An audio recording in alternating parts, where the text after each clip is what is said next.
topic. Get straight to it, goddamn. We had this debate. What we was watching? Love and Marriage. Yeah. Who has the say-so when it comes down to having kids?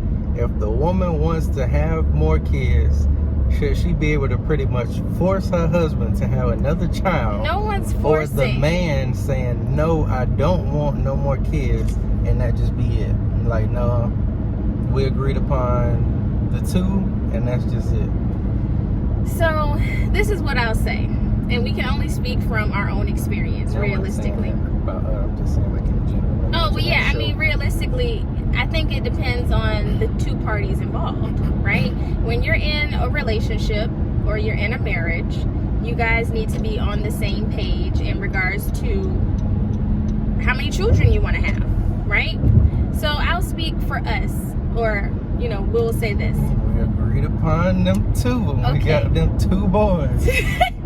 But see, that's the thing. Like, you never know what you're going to get, right? And I always envisioned that I would have a boy and a girl, right? We both come from boys and girls. Like, he's an older brother and he has a younger sister. I have an older brother and I'm the younger sister. My parents, both of our parents had 2 kids, right? Well, yeah, 2 kids. Yeah, your mother had 2 kids. And my parents had 2 kids, right? So ultimately we knew that we wanted to have 2 kids, but you just never know ultimately, like, how many kids you're going to have or what you're going to have. And I always envisioned, again, that I would have a boy and a girl. Now, I am extremely happy and extremely blessed to have my 2 boys. I am I wouldn't change it for the world. I truly mean that.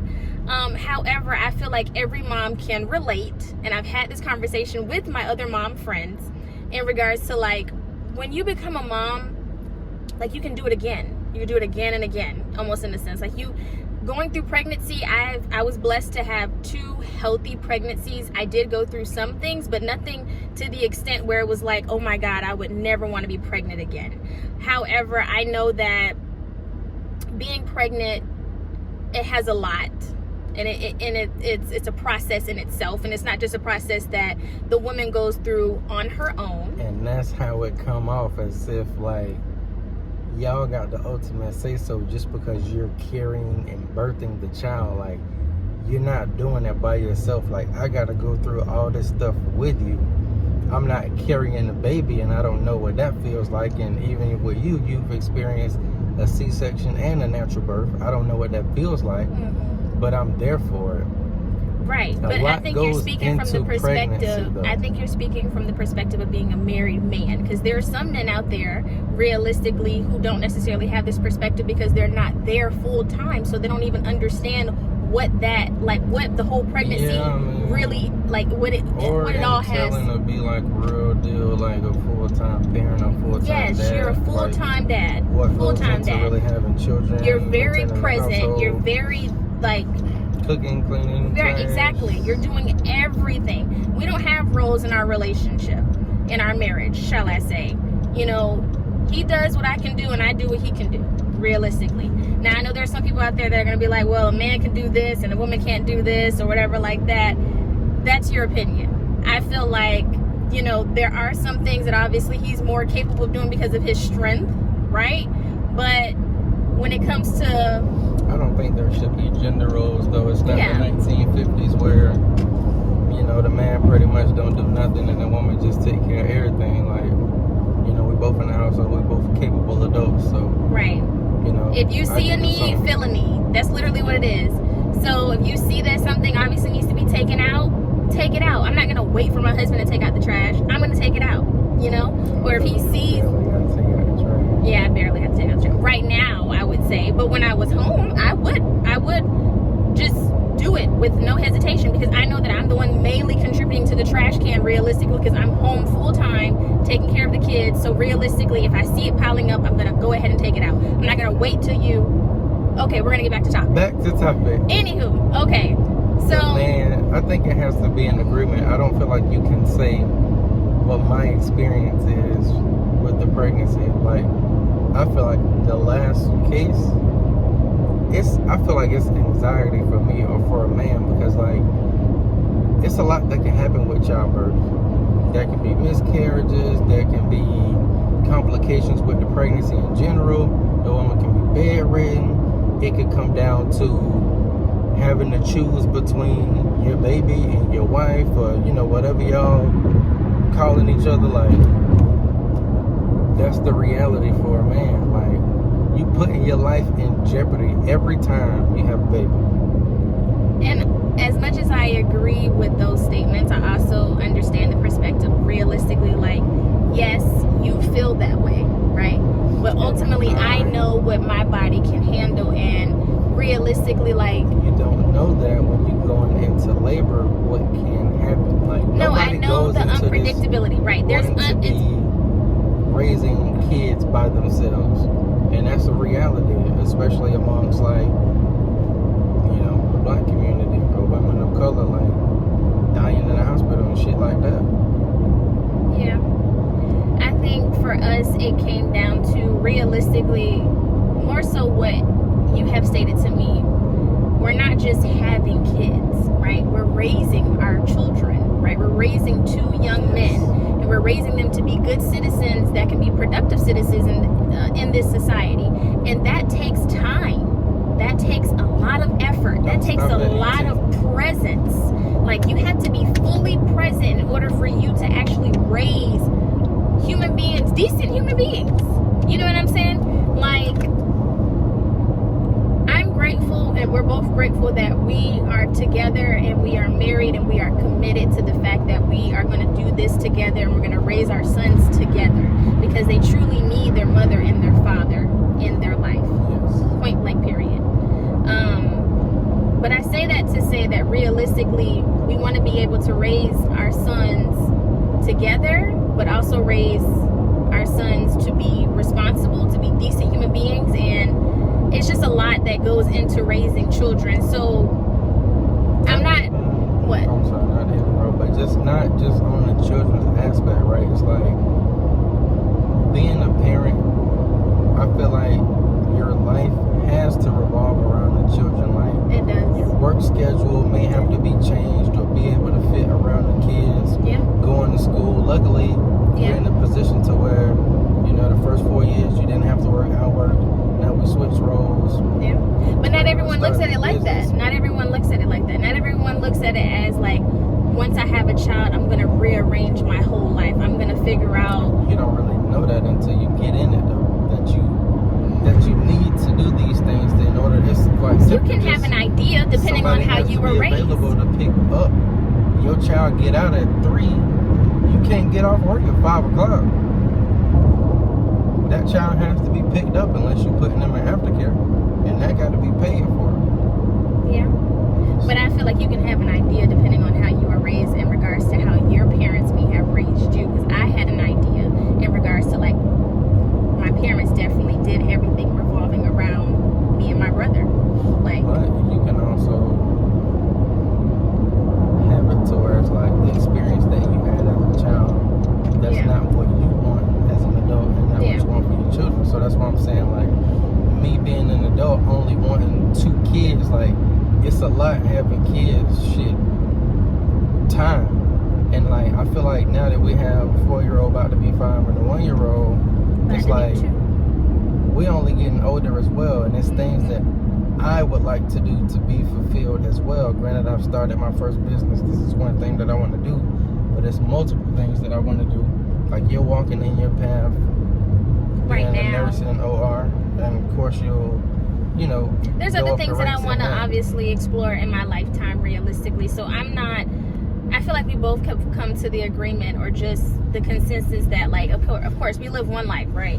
And I'm going to do everything possible. Just because I'm a nurse right now doesn't mean that I'm going to be a nurse, 10 to 15 years down the line. You know what I'm saying? Like, who's to say that I won't become a nurse practitioner, or I won't become a doctor, or I decide I want to go to anesthetist school, or, I don't want to do nursing anymore. I want to write books. Okay, now I'm an author. Okay. Now I don't want to do books anymore. Now, you know what I'm saying? Like, there's so many things. Like, whatever your interest is, you can always change. Like, just because, you're right now doing something doesn't mean that you're going to be doing that for the rest of your life. Like, your life truly can change. Like, our lives changed realistically, and we made transitions and adapted as we went along.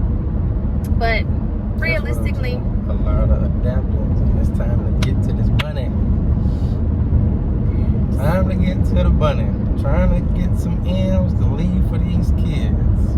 right? I want to ball for us too. Shit, I'm trying to go to the Maldives. Jesus. See that Buddha in that clear water? Ooh, wait. I'm so Anywho, no, one thing that we were a little hesitant to talk about, and I do want to talk about, because if people are deciding that they only want to have 2 children, 3 children, 4 children, or just 1 children, you got to do something. how to are you going to prevent kids. that, right? So at one point in time, I have never been on birth control.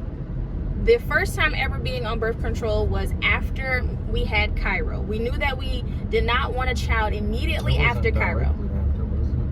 It was about, I think it was about 3 months after him.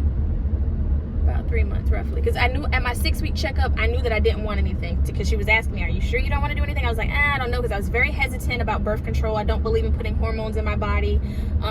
So I've never had birth control prior to having Cairo. After I had Cairo, we decided to go with the non-hormonal IUD. So I did try the Paragard IUD, the copper IUD. And we had that for about 1.5 years. And I had some complications towards the end, which made me result into not wanting to have the IUD anymore. However, we knew that we wanted to conceive and have another child, so obviously we decided to take the IUD out. Now, fast forward, we've had our 2nd son. We know that we no longer want any more children. However, I've still had my reservations here and there. I pick and choose. I feel like every mother has baby fever. Like, when do you not have baby fever? Whenever you see pictures of your own child, or you see pictures of other children, and you're just like, oh my God, I could do one more. I could do one more. I can't do one more. I ain't gonna make it. Ultimately, we looked into, other things. I knew that I was not doing any type of surgery. I was not doing no tubes tied. I was not doing no hysterectomy. I was not doing birth control either. I just was not willing to do that. And I don't want to do that, right? I've given you 2 children, and we knew that realistically. That's when I started really looking into vasectomy, because He was hesitant at first. You were. I don't remember. You were hesitant, and then I told you might want to look into getting a consultation, because it was first our family friend who had one, and he told you that it wasn't bad, right? It wasn't bad at all. Yeah, I would recommend the vasectomy over a woman getting the tubes tied and all that. It's less invasive. Less invasive. Way cheaper. You could pay out of pocket for it if you don't have insurance. It's not even about the cost. It's about realistically, and what are you, the healing time, the recovery time, all of that was minimal in comparison to what a woman would have to go to. And the reason why I wanted him to share his perspective, because there are other alternatives out there. Women do not have to be the only person that is making the choice for their bodies or making the choice in their relationship. I think a lot of men don't know it, and I think it's a lack of knowledge behind it. They don't know what happens. I'm scared. I don't want someone down there. You get. Well, just tell them about the whole process. I feel like we have a little video I have to find it. If we find it, we'll add it to this. Yeah. But pretty much I think what I took. No. Let's start from the beginning. You had a consultation. He first did his research, right? He was referred. I feel like you were. They told you about. He told you about. He referred me to somebody, but he did his own research. Google, look up in your area, see who got the most stars. I actually found a black doctor. You want to look at reviews. Very high rating. Yes, look at the reviews. Went and had a consultation.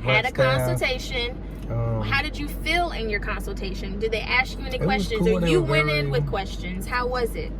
I don't think I had. Well, I may have had a few questions, but I feel like they answered the questions that I had. Then I also Googled, watching YouTube videos, so it really wasn't. I kind of knew a little bit, but it's really not much. The process, it wasn't even an hour. Went there, you take your volume, or I don't think it was that. It was some kind of pill you that were they give you that you about take. taking it. I know that. I think you didn't. No, they gave me 2. I only took 1. I don't take nothing besides headache pills. But Headache pills, you mean Tylenol? you know, I mean, I ain't never popped a pill. That's what I'm trying to say. Shit, I be scared. I'm gonna be the one to goddamn die, or lose my mind or some shit.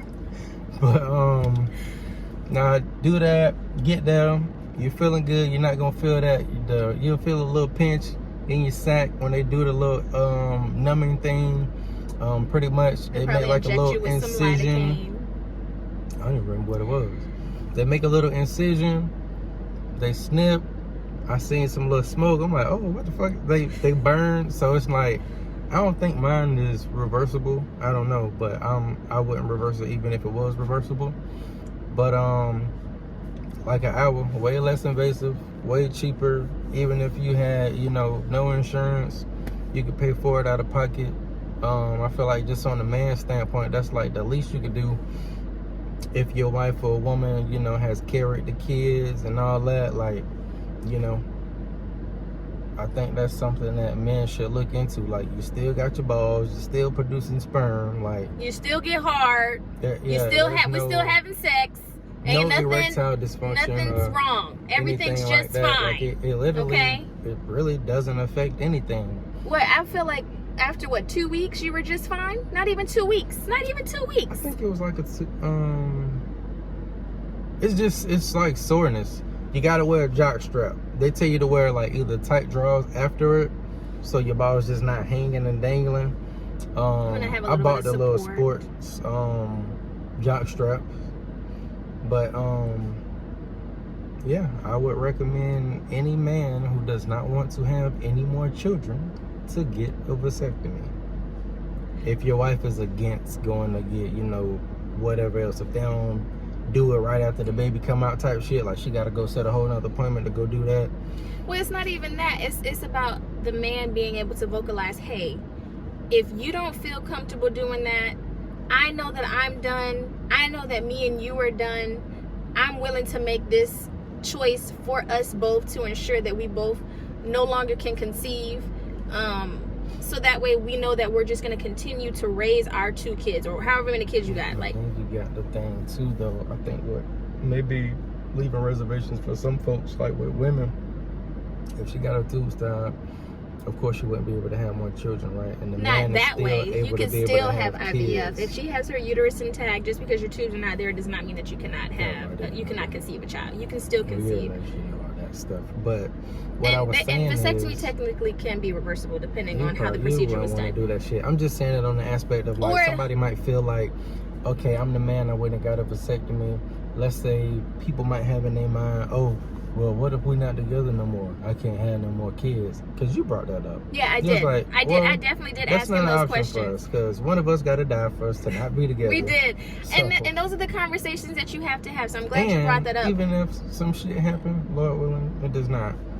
I'm point blank, period, not having any more kids. God has blessed us with 2 handsome sons. That's all I need. Now it's time to raise them.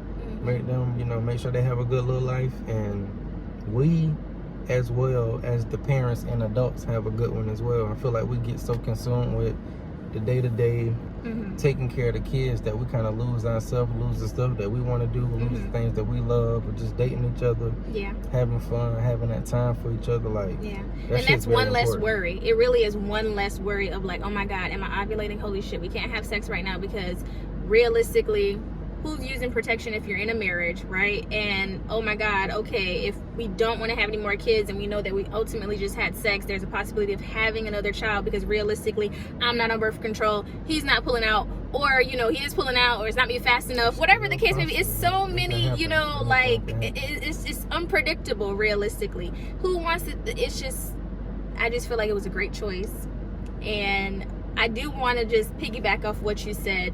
I did have extensive conversation with him in regards to, are you sure you want to do this? Like, because what if, you know, like, 1000%. It's not even about that. It was the aspect of like, I don't want him to feel like I'm being selfish in the aspect of saying, no, I'm not going to be on birth control, or no, I'm not taking any other preventative measures. Like, you know, if you want no more kids, you need to figure that out. Like, no, it wasn't like that. It was like more so, it was a real in-depth conversation about what we plan to do. And then, are you sure you want to go through with this process? Because, you know, if it is reversible, it is a process to it, or if it's not reversible, are you okay with the aspect of like, you know, what if one day, you know, I die or we get divorced or whatever. Well, divorce is not really an option at all. But when you're in a relationship thinking like that, thinking y'all should just be thinking about how we're gonna move forward. Right.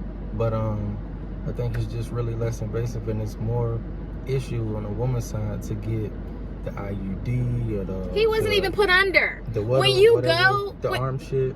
It's birth control. You're placing all these different hormones in your body. All that shit. Right. You have the pill. You have the birth control that can go in your arm. You have the IUD. You have the Mirena. You have. You could do obviously condoms, right? You could, or like he said, do the procedure where you can get your tubes tied. But that you're literally getting intubated, like you're going under anesthesia in order for you to have a procedure like that. I see these procedures all the time. So realistically, he didn't even have to go under. He was awake. He was alert during the procedure. You were talking to him. They made a little incision. They numbed the area with some lidocaine probably. They made a little incision. He probably had, you know, the Bovion so he can obviously, you know, buzz up the area and coagulate and everything like that. But other than that, he walked right back into this car. Very, very just small fine. Incision, like, just fine. You won't even notice it anymore. Right. But there's so much more that goes into that process in the event that a woman tried to, you know, go about that route. But ultimately, it's just bringing awareness and bringing education. We're not the experts. I am not an expert. He is not an expert. This is just our perspective in regards to, you know, if you choose to go that route, make sure you find a provider that you trust. Make sure you read the reviews. Make sure you do your research. Make sure you feel confident in your decision, because once it is done, it's done. You know, or there was another thing I do want to share, is that in the event that you are hesitant, right? You say, okay, I want to do this for now, but I know you can freeze your sperm. Boom. You can freeze your sperm. So if you want to realistically conceive later down the line, or you have some reservations in regards to your marriage about whether or not you're going to be with that person, you could always get the vasectomy now, burn those things off, and then down the line, whatever the case may be, you got some sperm still available where you can still conceive a child. But now it brings us back to our original question. Who has the say-so? I want y'all to comment on who y'all think. Is it a collaborative, like y'all both gotta agree? Or the woman can say she want more kids, the man don't, but he gotta have more? Or vice versa. The woman might not want more and the man does. And it's kind of like, now, damn, I gotta carry a whole nother child. I don't wanna do that. So, what y'all think? That's a tough one.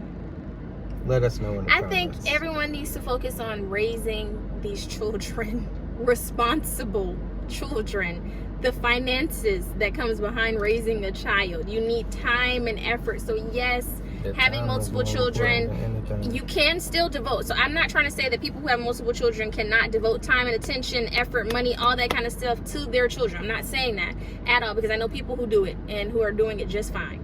Yeah, but very well. But I do think that more what's the word I'm looking for? More time and thought needs to be put into why you want to have so many children, and what does the future look like for raising those children. Probably mother can't take care of them. Right. What about the unpredictability that comes with life? You know, so what does that look like, you know, realistically? So I just want you guys to think about those things and then tell us, who do you think it should be? Dad, mom and dad? I mean, the man got the sperm to make the baby, so if the man say no, that's a no. That's how you feel? Yeah, shit. It's a no. It's a no for me, boss. See ya. Let's get these groceries out the car.